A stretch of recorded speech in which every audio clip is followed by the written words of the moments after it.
안녕하세요. 저는 결혼한 지 1년도 되지 않아 이혼하게 된 제 기구한 사연을 들어주시렵니까? 남편과 저는 9년 연애 후 결혼했습니다. 저의 부부는 20대 후반이고 시부모님은 50대 초중반이십니다. 서울이 고향이었던 제가 익산에 있는 한 국립대학교에 다니면서 캠퍼스 커플로 만나게 됐고, 연애 기간 동안 평범한 연인들처럼 좋을 때도 싸울 때도 있었지만 결혼하고 나서는 싸우는 일 없이 행복하게 잘 살고 있었어요. 서로 맞추면서요. 익산 토박이인 남편은 조금 달을 찌르긴 했지만 크게 성격이 모나지 않은 편이었죠. 평상시에 될 수 있으면 저한테 맞춰주려고 했던 사람이었어요. 주변 사람들한테도 잘하고 저희 부모님한테도 잘해서 주위에 흠 잡힐 데 없는 사람이었고, 대학생 때 과대를 여러 번 할 정도로 리더십도 있었죠. 경제권도 저한테 다 넘기고 월급 받으면 꼬박꼬박 저한테 다 보내주고 용돈 받아서 썼고요. 그러던 어느 날 시댁으로부터 충격적인 이야기를 들었습니다. 시아버님이 3억 원에 가까운 고액의 빚을 졌다는 거려. 빚은 도박 때문에 지게 되었고 개인 은행카드로 내 사채까지 다양한 곳에서 빚을 지셨다군요. 결혼할 당시 제가 알고 있던 빚은 살고 계시던 집담보 대출 1억 8천 정도뿐이었습니다. 시아버님 월급이 500만 원 이상이시고 시어머님은 가정주부세요. 대출받아서 살고 있는 집이지만 아버님 월급이 꽤 되고 도련님도 일을 하는 상황이어서 돈 들어갈 곳이 많지 않은 걸로 알고 있었습니다. 그래서 어느 정도 대출금 갚으면서 사시다가 은퇴하시고 주택연금 받으시면서 사시면 되겠다 싶었습니다. 그래서 크게 걱정이 없었습니다. 시부모님과 관계도 좋아서 같이 좋은 곳도 다니고 그저 평범하게 살다가 노후에 아프시면 도와드려야겠다 생각했었죠. 결혼할 때 시댁에서 딱 1,000만 원 집 구하는데 도움 받았습니다. 친정에서는 더 해주고 싶어 하셨지만 시댁에서 1,000만 원밖에 못 받으니 친정에서도 1,000만 원만 받았습니다. 그리고 우리끼리 모은 돈에 전세 자금 대출해서 작은 오피스텔 전세집에서 시작했어요. 시댁에서도 그저 너희 둘이 잘 살면 된다고 알아서 잘 살으라고 하셨습니다. 돈을 안 해주셔서 서운하고 그런 마음도 전혀 없었고 그저 둘이 잘 살아보자 하는 마음과 희망으로 시작했습니다. 그리고 결혼 전에 남편이랑 이야기했던 대로 저는 직장을 그만두고 하고 싶은 일을 시작했습니다. 퇴사할 때 퇴직금으로 3천만 원 정도 받아서 경제적으로 무리될 부분은 없었습니다. 그래서 한 달에 100 정도씩 적금하고 알뜰살뜰하게 살림하면서 잘 살고 있었어요. 둘이 문제 될 것 전혀 없었습니다. 그런데 3억 빚이라는 일이 터져버린 거죠. 처음에 소리 들었을 때는 그저 황당했습니다. 도박으로 빚을 3억이나 졌다는 게 어이가 없었고 시아버님을 그렇게 안 봤는데 배신감이 들더군요. 진짜 아버님이 어떤 분인지 남편 통해서 물어보기도 하고 결혼 전에 자주 찾아뵙기도 했었거든요. 그때는 정말이지 재테크에 능하지 않으실 분 가정적이고 능력있고 좋은 분인 줄로만 알았는데 도박꾼이라뇨. 생각해보면 이상하기는 했습니다. 그렇게 월수익이 많으시고 지방인데도 집의 70% 이상이 대출이라는 게 의아하긴 했었어요. 허나 사정이 있겠지 다른 재산이 있겠지 싶었는데 그게 전 재산이었다니. 그런데 이제는 그마저도 날리게 생겼다니 시댁에 가서 이야기를 들어보니 급한 게 사채였습니다. 사채업자들이 계속 아버님 회사 찾아오고 어머님한테 전화하고 해서 두 분 다 정신적으로 많이 힘드신 게 같았어요. 결혼한 지 4개월밖에 안 된 우리에게 돈 좀 해줄 수 있냐고 하시더라고요. 둘이 있는 돈 없는 돈 그간 모은 돈 모두 탈탈 털어서 결혼한 게 아시면서 말이에요. 얼마나 급하면 그러실까 싶고 일단 급하게 갚아야만 될 것 같아서 900만 원 해드렸습니다. 남편이 저랑 동갑이라 늦게 취업했고 결혼 준비 기간 동안 월급 받은 것까지 다 털어서 결혼 준비해서 남편은 모은 돈이 하나도 없었어요. 그래서 제 퇴직금 일부 들여서 사채 기질 해결했습니다. 그리고 아버님이 회사 돈도 건드리셨다고요. 2,500만 원 정도를 말이에요. 한마디로 공금 행정을 하신 거죠. 그게 급하게 일부 해결하느라 부모님이 카드 대출 200만 원을 받으셨는데 만기일이 다가온다 하셔서 또 200만 원을 그런데 은행뿐만 아니라 카드 대출 이자가 너무 세서 매달 원금과 생활비 이자까지 나가는 돈만 500만 원 이상이었습니다. 아버님 월급이 500만 원 정도인데 그냥 다 나가는 거죠. 사면서 받은 대출도 원금이랑 매달 나가는 돈이 커서 집 팔고 회생이나 파산을 하자고 아버님 말씀드리니 아가야 시애비 무시하냐. 나 아직 그렇게까지 인생 막장 아니다. 집은 있어야 된다. 라고 하시면서 거부하셨습니다. 그리고 한 달 정도 뒤에 회사 돈 건드린 게 남은 2,300만 원을 메꿔야 했습니다. 근데 돈이 없는데 어떻게 그걸 메꾸겠어요. 결국에 어머님이 또 카드 대출을 받아서 해결했습니다. 처음에는 공금의 명으로 감옥을 가던 말던 알아서 하라고 하시다가 그래도 회사는 다니게 해줘야 하지 않겠냐 해서 어머님이 카드 대출을 받으신 거라 했어요. 그리고 또 한 달 뒤에 도저히 안 되겠는지 아버님이 회생을 알아보시더군요. 이게 아버님 회사 회장님 귀에까지 들어가됐고 회사 돈 손댔던 사실도 또 회장님이 알게 되면서 회사에서 잘렸습니다. 회생을 해도 6천만 원 정도는 알아서 갚으셔야 된다 하시대요.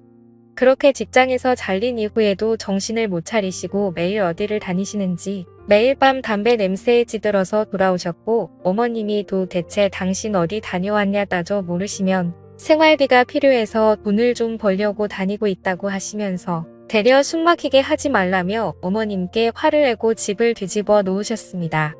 그 돈은 어찌 갚으시려고 하시는 건지 답답하더라고요. 그 후 어머님은 결국 집을 파셨고 집 사면서 은행에서 받은 대출금 갚고 나니 수중에 몇 천만 원만 남더라고요. 아버님이 운명했던 회사 공금 갚느라 어머님이 받았던 대출을 그 돈으로 해결하고 할머니한테 빌린 돈도 있어서 1,000만 원 갚고 복비 이사비까지 지출하고 나니까 결국에 남은 돈이 1,000만 원 정도였습니다. 아버님은 언제부턴가 집에 들어오지 않는 날이 들어오시는 날보다 많아지셨고 어느 순간부터 집에 들어오지 않으셨습니다.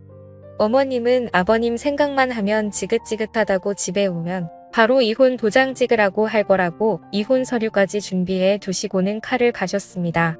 그렇게 집을 팔고 도련님이 얻은 저렴한 빌라에서 도련님이 벌어오는 돈으로 어머님과 도련님 둘이서 생활하기 시작했습니다. 처음에는 같이 으쌰으쌰 해결해 나가려고 자식들이 아버님께 연락해서 계속 어디시냐고 물어도 보고 싸워도 보고 했는데 고집이 있으셔서 마음대로 하시고 도대체 뭘 하시는지 어떻게 생활하시는지 상황 돌아가는 것도 이야기 안 해주셔서 포기했습니다. 그냥 열심히 일해서 돈 벌고 있다고만 하셨어요.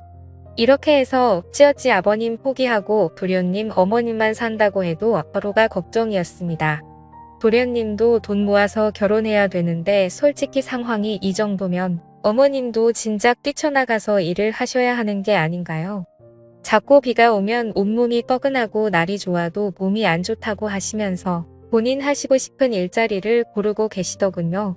제 생각에는 그런 거 따질 때가 아닌데 말이에요. 평상시에 요가 계속하셔서 요가 강사 자격증까지 있으시고 등산도 자주 하시고 봉사활동 같은 것도 다니셨어요. 그런 체력이면 일 못할 상태는 아니지 않나요? 저희 부부가 좀 도와드릴 수도 있지 않았냐 하실 수도 있는데 저는 결혼한 지 1년도 안 돼서 1,100만 원 해드린 상태라 더 해드리고 싶지도 않고 해드릴 수도 없는 상태였어요. 저희 부모님한테 죄송하고 아이 계획도 있어서 신혼집도 빌라로 옮길 생각이라서 돈을 보태야 했거든요. 부모님한테도 보태드린 돈 시부모님한테 더 해드리고 싶지 않았습니다. 남편도 그 부분에 동의했었고 미안해했습니다. 그리고 저희 부모님은 나중에 노후 대비해서 계속 직장 다니고 계세요. 아빠는 일하면서 무거운 물건들을 드는 경우들이 많아서 뒤에서 보면 한쪽 어깨가 틀어졌어요. 어깨에서 쾌가서 팔도 아프시고 그래도 일하고 계세요.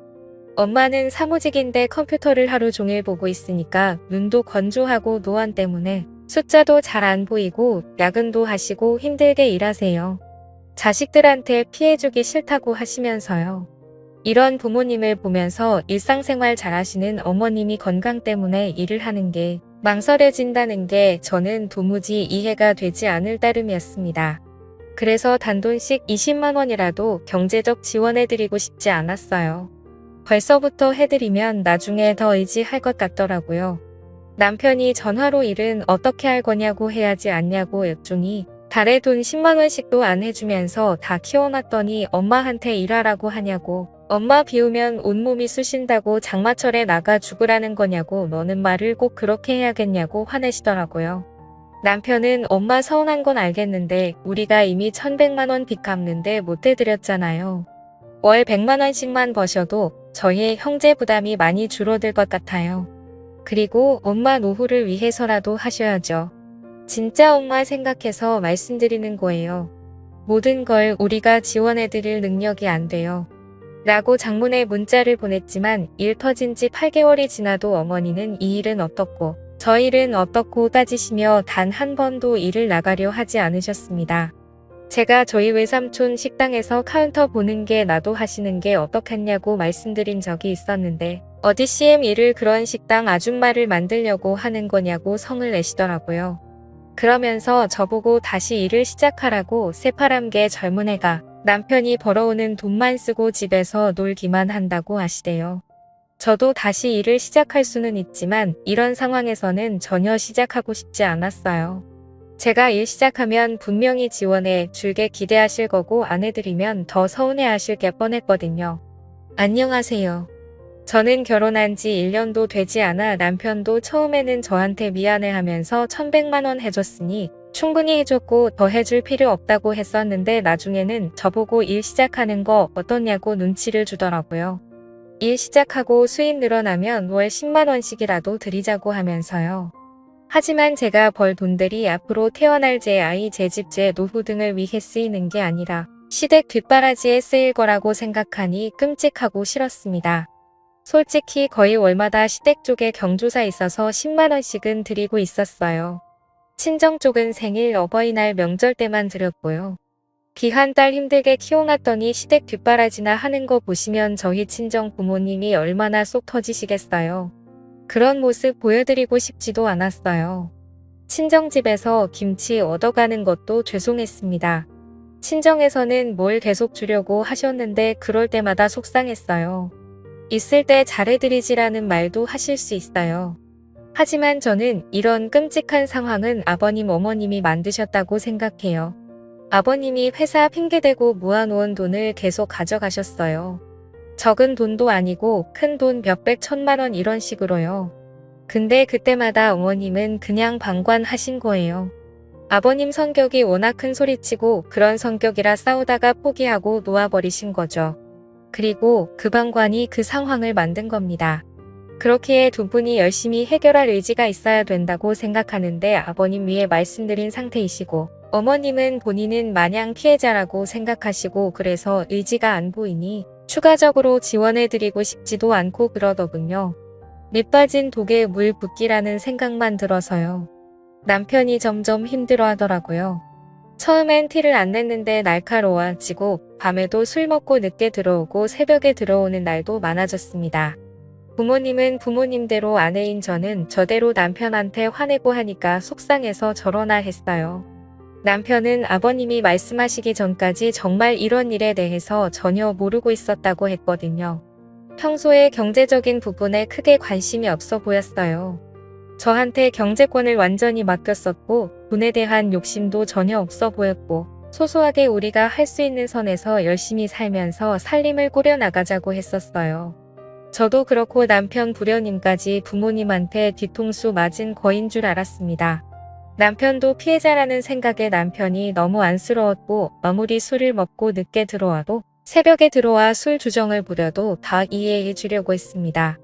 기죽어 들어온 남편을 꼭 안아주고 다음 달부터 다시 시작해야겠다고 결심했습니다. 그리고 남편한테 다음 날 아침 말했어요. 다음 달부터 출근하기로 결심했다고. 남편이 혹시 본인 부모님 빚 때문에 그런 거냐고 하면서 눈물을 머금은 채 말하는데 저도 그 모습을 보고 눈물이 나더라고요. 진짜 아침 대바람부터 둘이 부둥켜 안고 펑펑 울었네요. 열심히 살아보자고 대신 어머님 일하시는 게 설득 멈추지 말자고 도했습니다. 그렇게 저는 일자리를 구하고 출근을 예정일보다 더 일찍 시작했어요. 일자리라는 일이 전문직은 아니지만 워낙 수요가 많은 업종이라 쉽게 일을 구했습니다. 남편과는 주말에 데이트도 하면서 여전히 신혼의 단꿈에 젖자 있었어요. 그러다가 그날 그것을 알게 된 겁니다. 그날은 제가 몸살이 심해서 사장님께 양해를 구하고 출근했다가 몇 시간 후에 병조퇴를 했던 날이었습니다. 남편이 걱정할까 봐 조퇴한다는 말은 안 했고 그냥 몸이 좀 안 좋다고만 했었어요. 남편은 너무 걱정된다고 하면서 병원에 꼭 가라고 해주었고 중간중간 전화를 하면서 챙겨주었습니다. 그렇게 조퇴를 하고 집에 도착해 문을 열었는데 현관에 처음 보는 신발이 놓여 있었습니다. 뭐지 싶어서 조용히 집 안으로 들어갔습니다. 참고로 남편이 밤에 와도 늦게 오는 날들이 많아서 제가 집 비밀번호 누르는 걸 무음으로 설정해 놓은 터라 문 여닫는 소리 빼고는 큰 소리가 나지 않았어요. 저는 안방 쪽에서 대화 소리가 들리는 걸 느끼고는 안방 문을 벌컥 열었습니다. 그런데 그곳에 연락 없으셨던 시아버지와 출근한 줄로만 알았던 남편이 있는 게 아니겠어요. 아버님은 남편이랑 점심을 먹으러 왔다고 했고 남편은 아버님이 아프셔서 같이 병원을 가려고 만났다고 했습니다. 그리고는 둘이 서로 눈빛을 주고받더니 병원 갔다가 점심을 먹으러 만났다고 하는데 영 느낌이 쎄하더라고요. 그래서 알겠다 하고 그럼 병원은 다녀오셨냐 했더니 지금 병원에 안 그래도 가려고 한다고 했습니다. 저는 당시 몸이 너무 안 좋은 상태라 몰아다져 묻기도 피곤했고 힘들어서 알겠다고 말하고 불을 보내고 안방에서 한숨을 잤습니다. 그렇게 한숨 자고 일어나니 존몸이 개운해지면서 동시에 남편과 아버님이 영 수상하더라고요. 남편은 아버님이랑 연락이 영 안 돼서 답답하다고 바로 그날 오전에도 카톡으로 말했었거든요. 저에게 뭔가 숨기는 게 있는 것 같았습니다. 허나 그게 뭔지 알 방도가 없으니 답답할 따름이었어요. 그냥 저는 바로 남편이 저녁에 오자마자 물어봤습니다. 왜 나한테 거짓말했냐고 아버님한테 연락 안 된다고 해놓고 왜 예약해서 만난 거냐고. 아버님이 요즘 다시 도박 때문에 빚쟁이들한테 쫓기고 있어서 혹시나 저랑 나는 카톡 내용도 유출되거나 하면 곤란해질까봐 그랬다고 했습니다. 그럼 왜 집에 둘이 있을 때도 얘기 안 했냐고 따져 물으니 제가 걱정할까봐 그랬다고. 제가 아내지만 자기 아빠의 치부를 알리는 게 부끄럽고 자존심 상했다 하더라고요. 진짜 한숨 나오더라고요. 개벌은 못 고친다더니 진짜 죽어야 도박질은 끝난다더니 여전히 그 짓거리 하고 다닌 시애비라는 이 인간으로도 안 보였습니다. 욕이 목구멍까지 차올랐지만 그래도 남편 아버지인데 그리고 내 시아버지인데 참자 하면서 참았죠. 그리고 그 다음 날 아침에 일어났는데 또 몸살이 올라오더라고요. 원래 남편 출근 후 한 20분 정도 후에 제 출근 시간이라 남편 보내고 좀 더 누워있다가 가려고 했는데 그냥 사장님께 오늘 하루 병가 쓰겠다고 하고 누워 있었습니다. 그리고 세상 모르고 잠이 들었네요. 그런데 무슨 소리가 틀려 잠에서 깨보니 거실 쪽에서 남편 목소리가 들렸습니다. 뭐지 벌써 남편 퇴근 시간인가 하고 시계를 봤더니 겨우 오전 10시더라고요. 뭐지 싶어 안방에서 숨죽이고 남편의 통화 내용을 듣는데 뭐라 잘 들리진 않았지만 대충 오늘은 좀 일찍 갈 수 있습니다. 거기서 뵐게요. 오늘은 좀 늦게까지 가능합니다. 뭐 이런 말들이 틀렸어요. 저는 뭔가 남편이 나를 속이고 있구나 싶었습니다. 그러다가 남편의 목소리가 제가 있는 안방 쪽으로 가까워지는 걸 느꼈고 저는 안방 옷장 속에 몸을 구겨 넣었습니다. 남편은 안방에 들어와서도 한동안 통화를 하는데 묘간 이상한 게 아니었어요. 오늘은 어제 잃은 걸 다 만회할 거라느니 오늘 성과급이 나와서 주머니가 빵빵하다느니 이런 말들을 하는 겁니다. 저는 촉이 오더군요. 남편이 나가는 소리를 듣자마자 저는 옷을 대충 갈아입고 모자를 놀려 쓴 채 남편의 뒤를 따랐습니다. 2층 오피스텔이라 계단으로 급하게 따라 엘리베이터를 따라 내려가니 남편이 급하게 걸어서 어딘가를 가더라고요. 저도 따라갔습니다. 그런데 골목길에 들어서자 저희 시아버지가 남편 앞에서 손을 흔들고 계셨습니다. 저는 뭐지 이 부자가 도대체 뭘 하려는 거야? 설마 하면서 몰래 뒤따라갔습니다. 다행히 저인 걸 눈치 못 챈 것 같았고 둘은 뭐가 그렇게 신났는지 열심히 한 5분을 걷더니만 집 근처에 있는 한 모텔로 들어갔습니다. 저는 부자가 모텔 한 방에서 도대체 뭐 하려는 건가 너무 이상해서 급하게 들어갔는데 사라지고 없더군요. 그래서 제가 그럼 혹시 장기투숙객은 없냐 했더니 있지만 고객 고한 상 절대 말씀 못 드린다고 나가라고만 했습니다.